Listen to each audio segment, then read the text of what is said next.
Notre immersion ce soir, on vous embarque aux côtés des policiers de l'environnement. Leur mission est peu connue et pourtant vitale pour préserver nos écosystèmes les plus précieux, les forêts, les rivières, les plages. Nous les avons suivis dans le golfe du Morbihan. C'est une immersion signée Agnès Monteux et Baptiste Lègle. Bonjour, c'est la police de l'environnement. Vous revenez de la pêche? Ouais. Vous avez quoi dans votre seau? Pas lourde. Les palourdes. Vous connaissez la zone ici, vous savez qu'elle est interdite à la pêche? Ici, c'est interdit à la pêche? Oui. Depuis quand? Oh bah depuis 99. On va les compter. Même si vous êtes en zone autorisée, vous êtes limité à 100 palourdes. Ah. Ouais. Ah ouais. Par pièce. Vous voyez, sont pas lourdes, c'est ce saut. Donc vous êtes plus de 4 fois au-dessus du quota et de toute façon, vous avez quasiment rien qui fait la taille. Donc vous allez les remettre sur la vasière.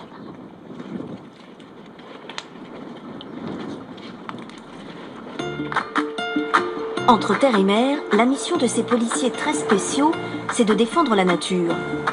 Jérôme Cabelguen et ses collègues travaillent pour le ministère de l'écologie. Ils protègent le golfe du Morbihan, un sanctuaire animal et végétal de 40 îles.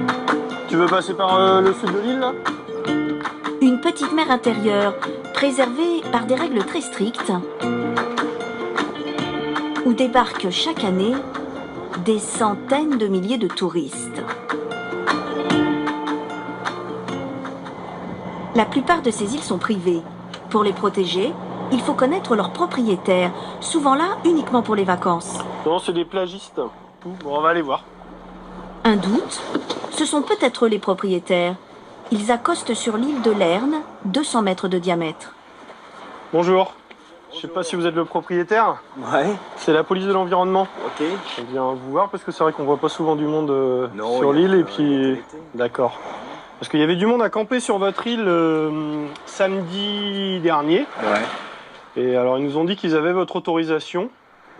On est arrivé lundi en fait. D'accord. S'il est interdit d'y passer la nuit, le jour, c'est différent. Il y a souvent des gens qui viennent sur votre île. Bah écoutez, oui, parce que c'est pas interdit d'accoster, c'est la loi quoi. Bon après, il y a le domaine privé. Mais sur la plage, ouais, il y a plein de kayakistes, mais ils font ça sur toutes les îles, vont d'île en île. Une présence humaine qui gêne les autres occupants des lieux. À l'opposé de l'île, les propriétaires leur ont justement signalé des oiseaux nouvellement arrivés, qui nichent. Hop, là-bas là. On l'entend, la buse. Tiens, regarde au-dessus de toi là. Ce couple protège leurs petits restés au nid. On va pas rester très très longtemps. Une zone à éviter. Quelques mètres plus loin, une autre surprise. Tu les vois les sternes, Franck? Il y en a un paquet, hein. Il y a 200-300 sternes en pêche. Ça, c'est un animal rare. Bah, c'est un animal qui est relativement rare et surtout qui niche plus du tout sur les îlots à cause du dérangement. Ici, il y a plus de 200 espèces d'oiseaux différentes. Et il n'y a pas que qui se raréfient. Leur nourriture, les poissons qu'ils mangent, également. Pêcheur, là, tu crois ou quoi? Alors ils surveillent les pêcheurs. On peut. Les Bon, poissons allez, ne doivent pas être trop jeunes. Bonjour. Bon, ça marche la pêche? C'est léger? Léger comment? Juste un poisson. Juste un poisson? Vous avez pris quoi? Allez-y, faites voir. Ok. Et il y a quoi dans le seau? C'est vos apports? C'est vos apports? Ouais. Bon, bah très bien. Allez, bonne journée. Bonne continuation. Quand le jour décline, commence une autre partie de leur mission, la traque des feux et des campements. On va débarquer tous les deux. Entre les arbres, je suis pas sûr. Ouais, ils sont là. Ils sont juste derrière la maison là. Bonsoir. C'est la police de l'environnement. Vous faites un feu. Bien sous les arbres.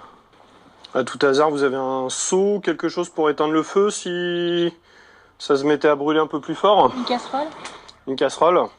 Elle est à côté du feu, pleine d'eau, prête à éteindre? Là, Ouais. Donc ce que vous allez faire déjà pour commencer, c'est que votre feu, vous allez l'éteindre. Ouais, Donc voilà, vous pouvez commencer maintenant en fait. d'accord. Donc Tous les ans, il y a 2 graves incendies sur ces îles, loin des secours qui, parfois, ravagent tout.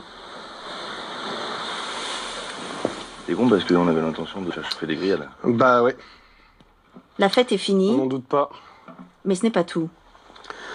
Donc pour le feu, on va relever l'infraction. Donc on la relève à une des personnes. Est-ce qu'on peut discuter? On peut discuter, on peut la relever à tout le monde si vous voulez. Bon, vous la relève, vous venez avec nous s'il vous plaît? Ok. Pas d'indulgence. Sur cette île, il y a des dizaines de traces de feux de camp. C'est 135 € la contravention pour le feu. Un message de rappel ou de prévention, ça suffit. Enfin bon, le feu, vous saviez de toute façon que c'était interdit. Donc je veux dire, la prévention, si vous le savez, vous le faites quand même. Quelques îles plus loin, rebelote. Un nouveau feu et un campement bien plus grand. Ce que vous allez faire déjà, c'est que vous allez éteindre le feu, vous allez plier vos tentes, et vous allez ramasser tout ce qui traîne là. Une dizaine de lycéens. Campés sur ces îles, c'est passible d'un jugement devant le tribunal et de plusieurs centaines d'euros d'amende. Il n'y aurait plus que des campings si on faisait rien finalement. Il y aurait effectivement plus que des campings. La végétation aurait disparu par le piétinement, par les feux, par toutes les activités qui peuvent s'y faire, effectivement. Vous avez des gilets? Non. Il y en a un. Il y a un gilet. Yves, tu donneras ton gilet? Ils sont mineurs. Pour le camping, ce sera un simple avertissement et une escorte pour rejoindre le port. Ces policiers ne sont que 11 sur tout le département, moins de 2000 sur toute la France. Leur action est limitée, mais indispensable pour contenir les dégâts sur l'environnement.